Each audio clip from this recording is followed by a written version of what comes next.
Resources की जो आप बात कर रहे हैं, देखिए मालेगांव के अंदर कई इंजीनियरिंग कॉलेज है, यहाँ पर अकील सर बैठे हुए हैं, इतना बड़ा इंस्टीट्यूट है। मैं ये जानना चाहता हूं कि मालेगांव की कितनी स्कूलें अपने 10वीं के 9वीं के बच्चों को लेकर ये इंस्टीट्यूट में विजिट करवाए। हम लोग अपने बम्बई के अंदर बच्चों को आईआईटी बॉम्बे लेकर जा रहे हैं, आईटीआई लेकर जा रहे हैं, फार्मेसी कॉलेज लेकर जा रहे हैं, और उसी तरह से हमने क्या किया, हमारे स्कूल के एलुमनाई पर काम किया। कोई बच्चा इंजीनियरिंग करके आगे बढ़ रहा है, कोई बच्चा जो है वो इंटीरियर डिजाइनिंग का कोर्स करके लाइट कंसल्टेंट बन चुका है, कोई बच्चा फैशन डिजाइनिंग में। उस बच्चे को तो आप बुला सकते हैं, उस बच्चे से आप अपनी क्लास में गुफ्तगू करवा सकते हैं। आप पूरी दुनिया बाहर उस बच्चे को नहीं दिखा सकते, तो बाहर की दुनिया तो यहां ला सकते हैं हम लोग।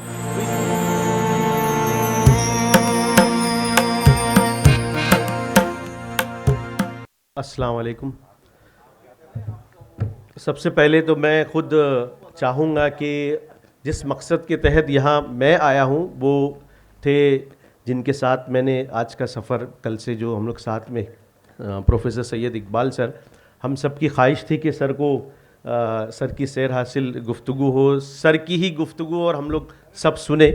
लेकिन अल्हम्दुलिल्लाह इससे पहले हमारे 3 स्पीकर्स ने बहुत ही टॉपिक पर बहुत ही मौजू बात की है। वक्त कम है, मैं चाह रहा था कि ज़िया सर बोलते रहें, हम लोग सुनते रहें, और बहुत सारी चीज़ें सर से हमने सीखी हैं। मैं सिर्फ इतना कहना चाहूँगा कि थ्योरेटिकल पार्ट ऑलमोस्ट मुकम्मल हो चुका है। ये 3 हजरात की तकरीर के बाद में कुछ चीज़ें ऐसी हैं जो प्रैक्टिकली हम लोगों को समझना बहुत ज़रूरी है। देखिए हमारे वहाँ 3 स्टेक होल्डर्स बहुत इंपॉर्टेंट है किसी भी इदारे को चलाने के लिए। एक है हमारे इंतज़ामिया, एक है हमारे प्रिंसिपल जो बहुत ही इंपॉर्टेंट पोस्ट पर बैठे हुए हैं, और तीसरे हमारे ये टीचर्स हैं जो पूरा का पूरा सिस्टम को इम्प्लीमेंट करते हैं, चलाते। इन तीनों को एक बार फिर से बैठना पड़ेगा। इस प्रोग्राम के बाद मैं चाहूँगा कि कम से कम मालेगांव की स्कूलें ऐसा कुछ करें कि इंडिविजुअली अपनी स्कूल में ये तीनों जो कैटेगरी के स्टेक होल्डर्स हैं वो बैठें और इस मौजू पर कि हमारी स्कूल में किस तरह से तब्दीली लाई जा सकती है। मैं वंदे भारत में, फारूक सर यहाँ बैठे हैं, सर के बुलाने पर हम शोलापुर गए। वंदे भारत में अगर आपने ट्रेन का सफ़र किया होगा तो आपको लगेगा कि आप फ्लाइट में बैठे है ना। आपको बाकायदा एक साहब आएंगे और अखबार देंगे और आपको बॉटल मिलेगी पानी की, स्क्रीन शुरू हो जाएगा, और उसके बाद में डिस्टेंस, डेस्टिनेशन, कितना किलोमीटर, कितनी स्पीड से गाड़ी। इवोल्यूशन का दौर है, बदलना बहुत ज़रूरी है। हम अगर पुराने सिस्टम से चलेंगे तो हमारे लिए प्रॉब्लम आएगा। अब हमारे सिस्टम ने हमको बहुत आज़ादी दी है, जहाँ तक मैं समझता हूँ एटलीस्ट प्राइवेट एडेड स्कूल्स को काफ़ी आज़ादी है कि वो अपने तौर पर बहुत सारे सिस्टम में तब्दीली कर सकते हैं, और उस सिस्टम की तब्दीली का ये जो फ़ायदा है वो हम लोग नहीं उठा रहे। तो हम लोगों को बैठकर थोड़ा सा प्लान, मास्टर प्लान जिसको कहते हैं, वो एटलीस्ट 3-4 साल का बनना चाहिए। और मैं इस बात से इख्तिलाफ रखता हूँ कि ये प्लान ऑल महाराष्ट्र या ऑल इंडिया लेवल का हो।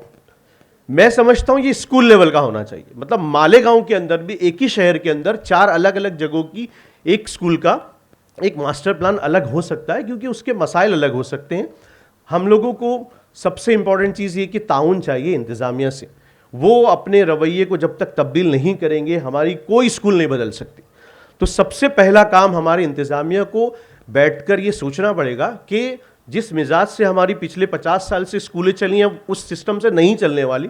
तो इंतज़ामिया में मैंने हमेशा ये कहा है कि 3-4 क्वालिटीज़ होना चाहिए, पढ़े लिखे हों, टाइम देने वाले हों, पैसे वाले हों, और जमील सर यहाँ बैठे हुए हमने गुफ्तगू करते हैं कि कम से कम 2 से 3 ममालिक का सैर किया हो, ताकि उनका विजन बड़ा हो। हमारे वहाँ जो इंतज़ामिया में जो लोग हैं वो बहुत बुजुर्ग है, बहुत इल्मी शख्सियत है, बहुत ज़्यादा एहतराम के लायक है, लेकिन ज़माने की तब्दीली से वो शायद उस तरह से वाकिफ़ नहीं है। उसके बाद दूसरी चीज़, सबसे इंपॉर्टेंट चीज़ जो मैंने ज़िया सर से सीखी है, उन्होंने अक्सर ये कहा है कि हमारे पूरे सिस्टम में जो सबसे इंपॉर्टेंट पोस्ट है वो प्रिंसिपल की पोस्ट। इंतज़ामिया कितना भी अच्छा हो और टीचिंग स्टाफ कितना भी अच्छा हो, और अगर ये कुर्सी पे बैठा हुआ शख्स, माफ़ करना मैं किसी की बुराई नहीं कर रहा हूँ, लेकिन यहीं से क्या होता है कि मामला या तो बिगड़ता है या संभल जाता है और संवर जाता है। तो यहां पर जो तकर्रुर होगा, यहां पर जो जिनका सिलेक्शन होगा, वो ऐसा समझिए कि आइंदा 20 साल तक के आपका स्कूल किधर जाएगा वो उस शख्स की विजन और उसके हुनर पर डिपेंड करता है। अगर आपने किसी ऐसे शख्स को वहां बिठा दिया जिसके पास ना विजन है ना कोई हुनर है, जैसा सर ने कहा वसाइल, मैं अपनी स्कूल बंबई में, मेरी स्कूल छोड़ दीजिए, गोवंडी की एक स्कूल की मैं बात करता हूं, नूरुल इस्लाम स्कूल, उसको अभी उसके जो प्रिंसिपल हैं उन्होंने एक एनजीओ से सर झोपड़पट्टी की इलाके में 40 लाख रुपए उन्होंने अपनी स्कूल में लेकर आए, एक नॉन मुस्लिम एनजीओ, कोई मुस्लिम ऑर्गेनाइजेशन नहीं। तो सलाहियतें अगर आपके पास हैं तो रिसोर्सेस जमा करना बहुत बहुत मुश्किल काम नहीं है। तो ये जो पोस्ट होगी, मैं चाहूँगा कि यहाँ पर इंसाफ के साथ बाकायदा बासलाहियत शख्स को बैठाया जाए जहाँ पर जो है वो बेहतर तरीके से काम हो। तीसरी चीज़, स्टाफ, जो हमारा टीचिंग स्टाफ है, मैं ऐसा देख रहा हूँ कि हमारे मुंबई के अंदर तो चूँकि स्टूडेंट्स की किल्लत है, वहाँ पे सरप्लस का मसला है, लेकिन मालेगांव में अक्सर मैंने देखा है कि एक एक स्टैंडर्ड के दोनों 10-10 डिवीजन्स है, तो यहाँ पे टीचर्स का कोई बहुत ज़्यादा मसला नहीं है सर। लेकिन टीचर्स की मेंटेलिटी, रवैया जब तक नहीं बदलेगा, वो काम जो हम लोग चाह रहे हैं, जो पूरा समाज चाह रहा है, जिसके लिए हमारी तरफ मतलब देखा जा रहा है कि कुछ तब्दीली आएगी इसी छोटे से स्कूल से, वो पूरा का पूरा देखिए, जो सिपह सालार बहुत अच्छा हो और प्लानिंग बहुत अच्छी हो, लेकिन जो अहम प्यादा है, सिपाही है, वो अगर उसकी तलवार नहीं चला रहा है, वो अपने आप को सही से सेफ नहीं कर पा रहा है, तो वो जंग हारनी ही हारनी। तो हम लोगों को, हमने अपनी स्कूल में सिस्टम बनाया कि 6 दिन का हमारा स्कूल है जिसमें एक दिन हाफ डे होता है। हाफ डे वाले स्कूल में कुछ हिस्सा हम लोग, तकरीबन 1 से 1.5 घंटा हिस्सा हमारी अपनी तरबियत पर हम गुजारेंगे।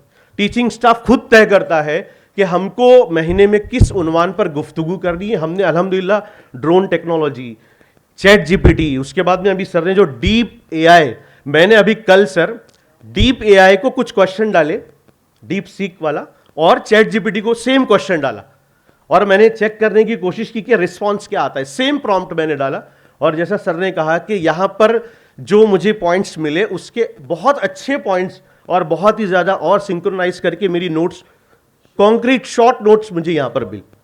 तो इस तरह की उन्वानात, फिर उसी तरह से जैसे कहा सर ने कि ये टेक्नोलॉजी का इस्तेमाल बच्चों में बिल्कुल आम है। इमोशनल जो प्रॉब्लम से बच्चे गुजर रहे हैं, जो जिन चीज़ों का एक्सपोजर इनका मोबाइल के जरिए, टेक्नोलॉजी के जरिए हो रहा है, आज एक उस्ताद के लिए एक बहुत बड़ा चैलेंज होता है। अगर कोई बच्चा किसी ऐसी हरकत के साथ पकड़ा गया क्लास में मोबाइल के साथ या कोई ऐसी, उस टीचर के पास कोई इस मसले का हल नहीं आज की तारीख में कि उस बच्चे के साथ करें क्या। उसको स्कूल से निकाला नहीं जा सकता, उसको डांटा नहीं जा सकता, उसको समझाया नहीं जा सकता, उसको लत लगी हुई है, वो कैसे इस मौजू पर डिस्कशन करेगा, बात करेगा। नफ्सियाती जो मामला थे आप और हम अच्छी तरह से जानते। तो मैं सिर्फ शॉर्ट में ये कह रहा हूं कि टीचर्स को अपने आप को ट्रेन करने के लिए झोंकना पड़ेगा।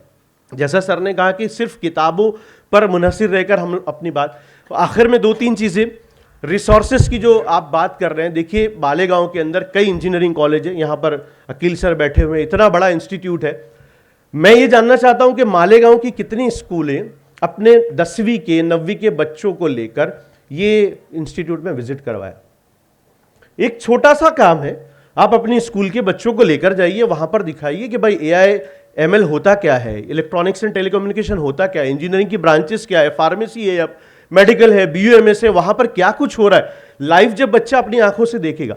गवर्नमेंट ऑफ महाराष्ट्र ने जीआर निकाला है कि now there will be a connection between school and university, एक ब्रिज होगा कि यूनिवर्सिटी की तालीम बहुत ही ज्यादा मल्टी डिसिप्लिनरी होती जा रही है, उसको समझने के लिए स्कूल लेवल से ही असातिज़ा, बच्चे, उनका कनेक्शन। तो ये जो एक्सपोजर है बच्चों को विजिट्स करवाने का, हम लोग अपने बम्बई के अंदर बच्चों को आईआईटी बॉम्बे लेकर जा रहे हैं, आईटीआई लेकर जा रहे हैं, फार्मेसी कॉलेज लेकर जा रहे हैं, और इवन मैंने ऐसी एक जगह मेल किया, veterinary college, government veterinary college, वहां से मुझे, मतलब मैं जानता ही नहीं था कि कैसे वहां पर जाए, मैंने जस्ट मेल किया, वहां से फौरन रिस्पांस आया कि आप अपने जितने बच्चों को लेकर आना चाहते लेकर आइए। और वहां पर हाथों हाथ हम लोग का इस्तकबाल हो रहा है, और कहा कि भाई तकरीबन 5 साल के बाद कोई स्कूल आया है, स्कूल के बच्चे आए, आप देखिए जो देखना है आपको। तो ये जो इंडस्ट्रियल विजिट्स है, उसी तरह से एजुकेशनल इंस्टीट्यूशंस के विजिट्स है, इसमें बहुत बड़ा काम। उसी तरह से हमने क्या किया, हमारे स्कूल के एलुमनाई पर काम किया। कोई बच्चा इंजीनियरिंग करके आगे बढ़ रहा है, कोई बच्चा जो है वो इंटीरियर डिज़ाइनिंग का कोर्स करके लाइट कंसल्टेंट बन चुका है, कोई बच्चा फैशन डिज़ाइनिंग में, उस बच्चे को तो आप बुला सकते हैं, उस बच्चे से आप अपनी क्लास में गुफ्तगू करवा सकते, आप पूरी दुनिया बाहर उस बच्चे को नहीं दिखा सकते, तो बाहर की दुनिया तो यहाँ ला सकते हैं हम लोग। तो इस तरह के छोटे छोटे काम अगर हम लोग बहुत प्लान वे में करें तो अल्हम्दुलिल्लाह बहुत उसके देरपा नतायज मिल सकते हैं। मैं सिर्फ ये कहूँगा कि वो मीटिंग अगर इस मुज़ाकरे के बाद होगी जो स्कूल में होनी है, आप कुछ स्किल्स तय करें कि हमारे बच्चों के अंदर जो 1000 बच्चे हैं, 2000, 5000 बच्चे हैं, उनके अंदर आइंदा 5 साल में ये स्किल्स आनी चाहिए। क्रिटिकल थिंकिंग उनको क्या है पता होनी चाहिए, कम्युनिकेशन स्किल क्या है, लीडरशिप क्वालिटी क्या है, इमोशनल इंटेलिजेंस क्या है। स्किल्स की लिस्ट बनाइए, कैसे वो इंप्लीमेंट होगी क्लास लेवल 1 से लेकर 10 तक के, उसके कुछ आप स्ट्रैटेजीज तय करें। 5 साल का एक अच्छा मंसूबा बनाइए। उन स्किल्स के साथ में वैल्यूज पर काम करना जरूरी है, वैल्यूज की लिस्ट बना लीजिए, उसको कैसे आप, ये सारी आज़ादी हमारे सिस्टम ने हमको दी है, काम करने की ज़रूरत है। मेरे ख्याल से ये मुज़ाकरा की असल वजह ये है कि हम अपने ब्रेनस्टॉर्मिंग का सेशन हमारे स्कूल्स में करें और इंशाल्लाह नताइज बहुत बेहतर होंगे। वाखिर दावाना अल्हम्दुलिल्लाह रब्बिल आलमीन।